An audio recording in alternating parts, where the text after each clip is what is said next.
ಕೋಲಾರದಿಂದ ಈಗ ಆಲ್ರೆಡಿ ಅಚ್ಚರಿ ಅಭ್ಯರ್ಥಿಯನ್ನ ಕಣಕ್ಕಿಳಿಸಲಾಗಿದೆ. ಎರಡು ಬಣಗಳಿಗೂ ಕೂಡ ಬಿಗ್ ಟಾಸ್ಕ್ ಅನ್ನ ನೀಡಲಾಗಿದೆ. ರಮೇಶ್ ಕುಮಾರ್ ಮುನಿಯಪ್ಪ ಬಣಗಳಿಗೆ ಡಿಕೆ ಶಿವಕುಮಾರ್ ಟಾಸ್ಕ್ ಕೊಟ್ಟಿದ್ದಾರೆ.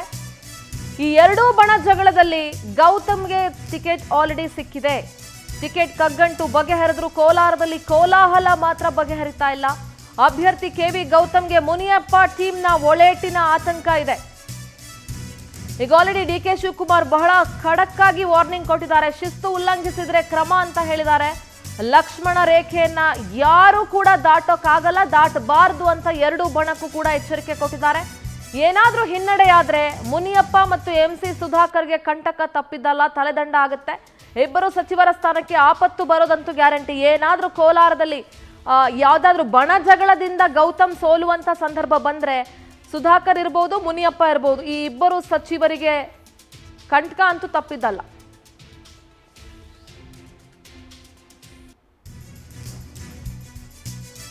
ಎಸ್, ಹೈಕಮಾಂಡ್ ನಿರ್ಧಾರಕ್ಕೆ ನಾವು ಬದ್ಧರಾಗಿದ್ದೇವೆ. ಮೂರನೇ ಅಭ್ಯರ್ಥಿ ಗೌತಮ್ ಗೆಲ್ಲಿಸುವ ಜವಾಬ್ದಾರಿ ಇದೆ ಅಂತ ಬೆಂಗಳೂರಿನಲ್ಲಿ ಸಚಿವ ಕೆಎಚ್ ಮುನಿಯಪ್ಪ ಹೇಳಿಕೆಯನ್ನ ಕೊಟ್ಟಿದ್ದಾರೆ. ಕಾಂಗ್ರೆಸ್ ಹೈಕಮಾಂಡ್ ಚಿಕ್ಕಪೆದ್ದಣ್ಣಗೆ ಟಿಕೆಟ್ ಕೊಟ್ಟಿತ್ತು. ಚಿಕ್ಕಪೆದ್ದಣ್ಣ ಕೊಡಿ, ಗೆಲ್ಲಿಸ್ಕೊಂಡು ಬರ್ತೀನಿ ಅಂತ ಹೇಳಿದ್ದೆ. ಆದ್ರೆ ನಮ್ಮಲ್ಲೇ ಬಣಗಳು ಏರ್ಪಟ್ಟು ಗಲಾಟೆ ಆಯ್ತು. ಹೀಗಾಗಿ ಅದನ್ನ ಬಗೆಹರಿಸೋದಕ್ಕಾಗದೆ ಮೂರನೇ ವ್ಯಕ್ತಿಗೆ ಟಿಕೆಟ್ ಅನ್ನ ಕೊಟ್ಟಿದ್ದಾರೆ. ಏನೇ ಆಗ್ಲಿ ಕಾಂಗ್ರೆಸ್ ಹೈಕಮಾಂಡ್ ನಿರ್ಧಾರಕ್ಕೆ ನಾನು ಬದ್ಧನಾಗಿದ್ದೇನೆ. ಗೌತಮನ್ನ ಗೆಲ್ಸ್ಕೊಂಡು ಬರುವಂತ ಜವಾಬ್ದಾರಿ ನಮ್ಮ ಮೇಲಿದೆ ಅಂತ ಕೆಎಚ್ ಮುನಿಯಪ್ಪ ಮಾತನಾಡಿದ್ದಾರೆ. ಕಾಂಗ್ರೆಸ್ ಹೈಕಮಾಂಡ್ನವರು ಕಾಂಗ್ರೆಸ್ ಟಿಕೆಟ್ ಕೊಟ್ಟಿದ್ದರು, ತೀರ್ಮಾನ ಮಾಡಿದ್ದರು ಚಿಕ್ಕಪೆದ್ದಣ್ಣವರು. ನಮ್ಮಲ್ಲಿ ಸ್ವಲ್ಪ ಜಗಳಗಳಿದ್ದಕ್ಕೆ ಅಧ್ಯಕ್ಷರಿಗೂ ಮುಖ್ಯಮಂತ್ರಿಗಳು ಬಿಟ್ಟರು. ಅವರು ಇದನ್ನು ಪರಿಹಾರ ಮಾಡೋಕ್ಕಾಗದೆ ಮೂರನೇ ಅಭ್ಯರ್ಥಿಯನ್ನು, ಇಂಥ ಗಲಾಟೆಗಳು ಸಾಕಷ್ಟು ಕಡೆ ಇತ್ತು. ನಮ್ಮ ಪೊಲಿಟಿಕಲ್ ಕರೆಸ್ಪಾಂಡೆಂಟ್ ಆನಂದ್ ನೇರ ಸಂಪರ್ಕದಲ್ಲಿ ಜಾಯ್ನ್ ಆಗ್ತಾ ಇದ್ದಾರೆ. ಆನಂದ್, ಎರಡು ಬಣಗಳ ನಡುವಿನ ಜಗಳದಲ್ಲಿ ಕೋಲಾರದಲ್ಲಿ ಮೂರನೇ ವ್ಯಕ್ತಿಗೆ ಟಿಕೆಟ್ ಸಿಕ್ಕಿದೆ. ಈಗ ಡಿಕೆ ಶಿವಕುಮಾರ್ ಕೂಡ ಎಚ್ಚರಿಕೆಯನ್ನ ಕೊಟ್ಟಿದ್ದಾರೆ. ಏನಾದ್ರೂ ಗೌತಮ್ ಅವರು ಸೋತ್ರೆ ಅದಕ್ಕೆ ಈ ಬಣ ಬಡಿದಾಟ ಕಾರಣ ಆದ್ರೆ ಇಬ್ರು ಸಚಿವರಿಗೆ ಆಪತ್ತಂತೂ ಕಡಾಖಂಡಿತವಾಗಿ ಕಟ್ಟಿಟ್ಟ ಬುತ್ತಿ. ಏನ್ ಹೇಳ್ತೀರಿ? How do you analyse it? ಖಂಡಿತವಾಗ್ಲೂ ಸಿಂಧೂರ, ಕೋಲಾರದಲ್ಲಿ ಟಿಕೆಟ್ ಕಗ್ಗಂಟು ಬಗೆಹರಿದ್ರೂ ಕೂಡ ಆ ಬಣಗಳ ನಡುವೆ ನಡೀತಾ ಇರತಕ್ಕಂಥ ಕೋಲ್ಡ್ ವಾರ್ ಏನಿದೆ ಅದಿನ್ನೂ ಕೂಡ ಶಮನ ಆಗಿಲ್ಲ. ಅವರ ಒಂದು ಭಿನ್ನಾಭಿಪ್ರಾಯಗಳನ್ನು ಶಮನ ಮಾಡೋದಕ್ಕೆ ಹೈಕಮಾಂಡ್ ನಾಯಕರು ಕೂಡ ಬಹಳಷ್ಟು ಒಂದು ಸರ್ಕಸನ್ನು ನಡೆಸ್ತಾ ಇರತಕ್ಕಂಥದ್ದು. ಈ ಕಡೆ ಕೆಎಚ್ ಮುನಿಯಪ್ಪ ಅವರು ಕೂಡ ಇವತ್ತು ಕೂಡ ಸಿಎಂ ಮತ್ತು DCM ವಿರುದ್ಧ ಪರೋಕ್ಷವಾಗಿ ಅಸಮಾಧಾನವನ್ನು ವ್ಯಕ್ತಪಡಿಸಿದ್ದಾರೆ. ಕೋಲಾರದಲ್ಲಿ ಮುಂದೆ ಹಿನ್ನಡೆ ಆದರೆ ಅದಕ್ಕೆ ಹೊಣೆ ನಾವಲ್ಲ, ಅದಕ್ಕೆ ಅದ್ರ ಬಗ್ಗೆ ನಾನು ಏನು ಹೇಳೋದಿಲ್ಲ.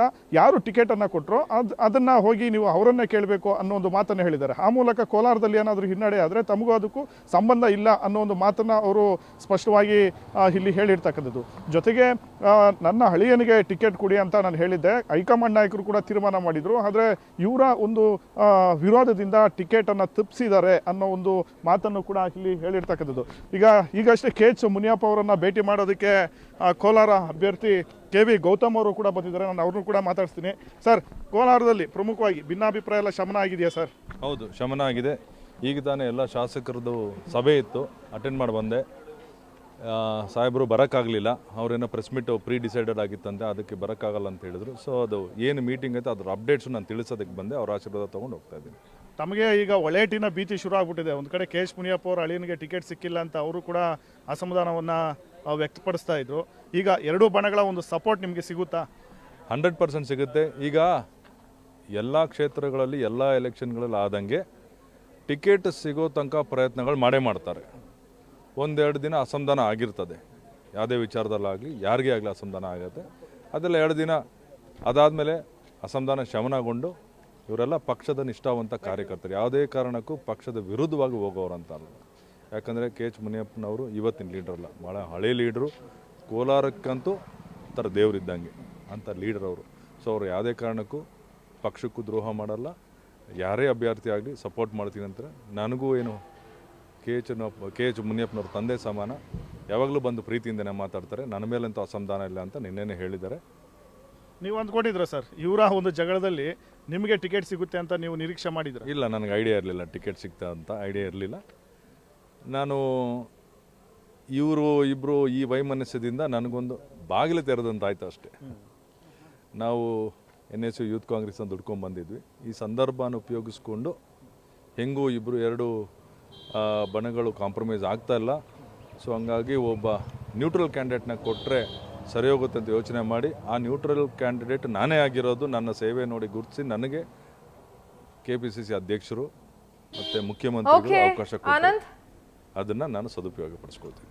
ಸರ್, ಕೊನೆಯದಾಗಿ ಈಗ ನೀವು ಟಿಕೆಟ್ ಸಿಕ್ಕಿನ್ನೂ ಒಂದಿನ ಆಗಿಲ್ಲ, ಆಗಲೇ ಗೋ ಬ್ಯಾಕ್ ಗೌತಮ್ ಅಂತ ಕೋಲಾರದಲ್ಲಿ ಶುರು ಆಗ್ಬಿಟ್ಟಿದೆ. ಅಲ್ಲ, ಕೆಲವರು ಗೋ ಬ್ಯಾಕ್ ಅಂತ ಮಾಡ್ತಾ ಇದ್ರೆ ಇದೊಂದು ಟ್ರೆಂಡ್ ಆಗಿಬಿಟ್ಟಿದೆ ಎಲ್ಲ ಕಡೆ. ಏನು ಸ್ವಲ್ಪ ಅಟೆನ್ಷನ್ ಸೀಕಿಂಗ್ ಗೋ ಬ್ಯಾಕ್ ಅಂತ ಒಂದು ಟ್ರೆಂಡ್ ಆಗಿದೆ. ಅದೇನೂ ಆಗಲ್ಲ. ನನಗೂ ಕೆಲವರು ಸುಮ್ಮನೆ ಮಾಡಿದ್ರು, ಸರ್ ಗೊತ್ತಿಲ್ಲದೆ ಏನೋ ಮಾಡಿಬಿಟ್ಟು ಕ್ಷಮಿಸಿ, ಆ ಥರ ಏನಿಲ್ಲ. ಇಲ್ಲಿ ಎಲ್ಲೋ ಒಂದು 4 ಜನ ಮಾಡಿ ಅದನ್ನು ಸೋಷಿಯಲ್ ಮೀಡಿಯಲ್ಲಿ ಬಿಟ್ಟು ಅದನ್ನು ಯಾರೂ ಸೀರಿಯಸ್ ಅದನ್ನು. ನಿನ್ನೆಯಿಂದ ನನ್ನನ್ನು ಸುಮಾರು ಒಂದು 1000 ಫೋನ್ಗಳು ಬಂದಿದೆ, ಮಾತಾಡಿದ್ದೀನಿ. ಆಮೇಲೆ ಒಂದು 100 ಜನನೂ ಸಿಕ್ಕಿದ್ದಾರೆ. ಯಾರಿಗೂ ಅಸಮಾಧಾನ, everybody are happy with my candidature. ಯಾಕಂದರೆ ಪಾರ್ಟಿ ಲೆವೆಲಲ್ಲಿ ಗೌತಮ್ ಅಂತ ಯಾರು ಅಂತ ಎಲ್ಲರಿಗೂ ಗೊತ್ತು. ಸರ್, ಇವತ್ತು ಮುನಿಯಪ್ಪ ಅವ್ರನ್ನ ಭೇಟಿ ಮಾಡಿದ್ರಿ, ಏನು ಭರವಸೆ ಕೊಟ್ಟರು ಸರ್ ಅವರು? ಮುನಿಯಪ್ಪ ಅವರು ನನ್ನ ಜೊತೆ ಬಂದು ಕೆಲಸ ಮಾಡ್ತೀನಿ ಅಂತ ಭರವಸೆ ಕೊಟ್ಟವ್ರೆ. ನನ್ನ ಬೆನ್ನೆಲುಬಾಗಿ ನಿಂತ್ಕೊಳ್ತಾರೆ.